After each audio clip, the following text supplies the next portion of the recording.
Chapter 15, The Great Plan. "We've absolutely got to stop them," Sophie cried. "Put me in your pocket, quick, and we'll chase after them, and warn everybody in England they're coming." "Redunculous and impossible," the BFG said. "They is going 2 times as fast as me, and they is finishing their guzzle before we is halfway." "But we can't just sit here and do nothing," Sophie cried. "How many girls and boys are they going to eat tonight?" "Many," the BFG said. "The flesh-lump-eating giant alone has a most squackling wopsy appetite." "Will you snatch them out of their beds while they're sleeping?" "Like peas out of a pottle," the BFG said. "I can't bear to think of it," Sophie cried. "Then don't," the BFG said. "For years and years I is sitting here on this very rock every night after night when they is galloping away, and I is feeling so sad for all the human beings they is going to gobble up. But I has to get used to it. There's nothing I can do. If I wasn't a titchy little runty giant and only 24 feet high, then I would be stopping them. But that's absolutely out of the window." "Do you always know where they're going?" Sophie asked. "Always," the BFG said. "Every night. They is yelling at me as they go boodling past. The other day they were yelling, 'We is off to Mississippi and Miss Missouri to guzzle them both.'" "Disgusting," Sophie said. "I hate them." And she and Big Friendly Giant sat quietly side by side on the blue rock in the gathering dusk. Sophie had never felt so helpless in her life. After a while she stood up and cried out, "I can't stand it. Just think of those poor girls and boys who are going to be eaten alive in a few hours' time. We can't just sit here and do nothing. We've got to go after those brutes." "No," the BFG said. "We must," Sophie cried. "Why won't you go?" The BFG sighed and shook his head firmly. "I has told you 5 or 6 times," he said, "and the 3rd will be the last. I is never showing myself to human beings." "Why ever not? If I do, they will be putting me in the zoo with all the jiggy raffles and caterpillars." "Nonsense," Sophie said. "And they will be sending you straight back to an orphanage," the BFG went on. "Grown-up human beings is not famous for their kindnesses. They is all squiffle-rotters and grink-sludgers." "That simply isn't true," Sophie cried angrily. "Some of them are very kind indeed." "Who?" the BFG said. "Name one." "The Queen of England," Sophie said. "You can't call her a squiffle-rotter or a grink-sludger." "Well," the BFG said. "You can't call her a squeak-pip, or not much either," Sophie said, getting angrier and angrier. "The flesh-lump-eater is longing dearly to guzzle her up," the BFG said, smiling a little now. "Who, the Queen?" Sophie cried aghast. "Yes," the BFG answered. "Flesh-lump-eater says he is never eating a queen, and he thinks perhaps she has an especially scrumdiddlyumptious flavor." "How dare he!" Sophie cried. "But Flesh-lump-eater says there is too many soldiers around her palace, and he daresn't try it." "He'd better not," Sophie said.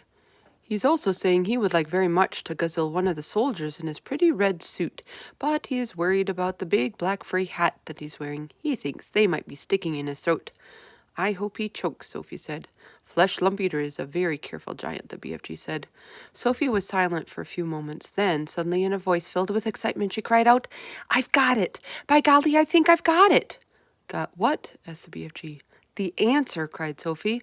"We'll go to the Queen. It's a terrific idea. If I went and told the Queen about these disgusting man-eating giants, I'm sure she'd do something about it." The BFG looked down at her sadly and shook his head. "She is never believing you," he said.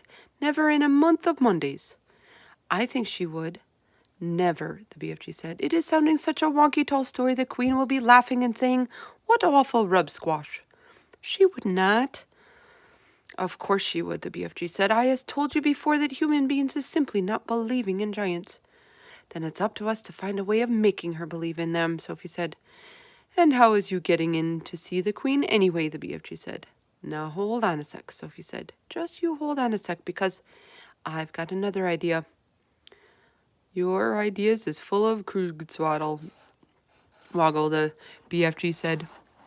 "Not this one," Sophie said. "You say that if we tell the Queen, she would never believe us." "Aye, certainly she wouldn't," the BFG said. "But we aren't going to tell her," Sophie said excitedly. "We don't have to tell her. We'll make her dream it." "That is an even more froth-bunkling suggestion," the BFG said. "Dreams is a lot of fun, but nobody is believing in dreams either. You is only believing in a dream while you is actually dreaming it. But as soon as you is waking up, You was saying, oh, thank goodness it was only a dream. Don't you wonder about that part of it, Sophie said. I can fix that. Never can you fix it, the BFG said. I can. I swear I can. But first of all, let me ask you a very important question. Here it is. Can you make a person dream absolutely anything in the world? Anything you like, the BFG said proudly. If I said I wanted to dream that I was in a flying bathtub with silver wings, could you make me dream it? I could, the BFG said.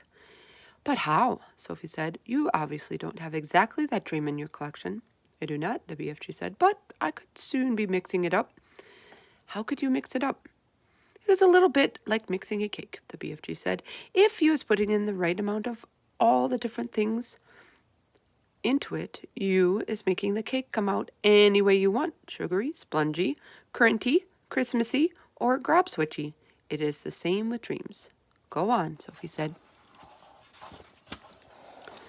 I has dillions of dreams in my shelf, right or left? Right, Sophie said. I has dreams about bathtubs, lots of them. I has dreams about silver rings. I has dreams about flying. So all I has to do is mix up the dreams together in the proper way, and I is very quickly making a dream where you'd be flying in a bathtub with silver wings. I see what you mean, Sophie said. But I didn't know you could mix one dream with another.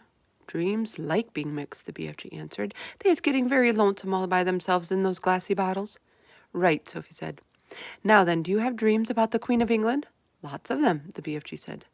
And about giants? Of course, the BFG said. And about giants eating people? Swiggles of them, the BFG said. And about little girls like me? Those is commonest of all, the BFG said. I has bottles and bottles of dreams about little girls. And you could mix them all up just as I want you to, Sophie asked, getting more and more excited. Of course, the BFG said. But how is this helping us? I think you was barking up the wrong dog. Now hold on, Sophie said. Listen carefully. I want you to mix a dream which you will blow into the Queen of England's bedroom when she is asleep. And this is how it will go. Now, hang on a minute, the BFG said. How was I possibly going to get near enough to the Queen of England's bedroom to blow in my dream? You is talking dumb, silly. I'll tell you that later, Sophie said. For the moment, please listen carefully. Here's the dream I want you to mix. Are you paying attention? Very close, the BFG said. I want the Queen to dream that 9 disgusting giants, each one about 50 feet tall, are galloping to England in the night.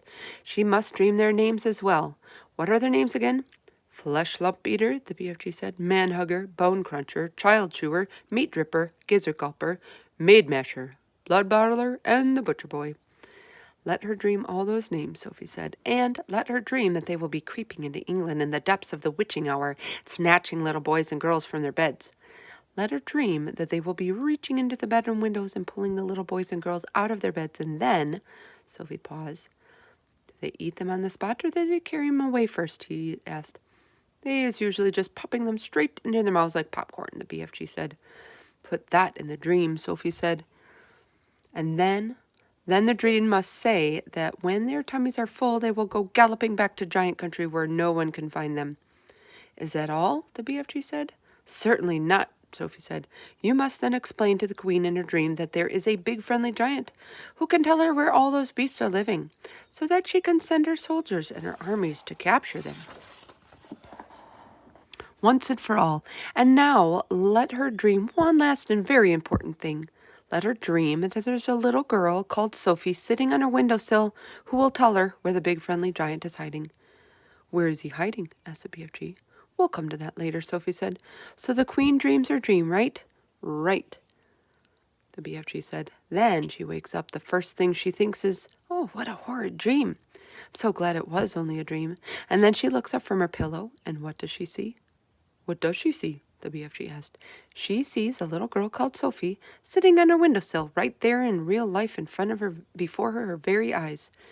How's you going to be sitting on the Queen's windowsill, may I beg? The BFG said. You are going to put me there, Sophie said. And that's the lovely part about it. If someone dreams that there is a little girl sitting on her windowsill, and then she wakes up and sees that the little girl really is sitting there, that is a dream come true, is it not? I is beginning to see where you is driving to, the BFG said. If the Queen is knowing that part of her dream is true, then perhaps that she is believing the rest of it is true as well. That's about it, Sophie said, but I shall have to convince her of that myself. You said you was wanting the dream to say there is a big friendly giant who is also going to talk to the queen?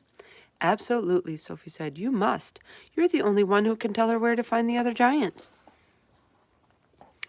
How is I meeting the queen? Asked the BFG. I is not wanting to be shooted by her soldiers.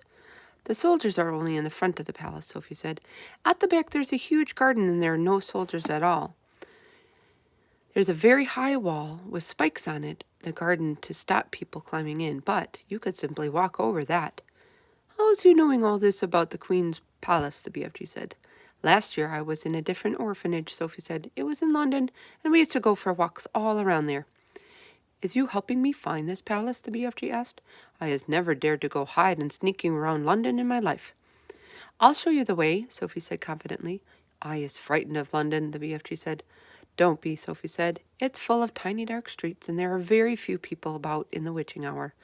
The BFG picked Sophie up between one finger and thumb and placed her gently in the palm of the other hand. Is the Queen's palace very big? He asked.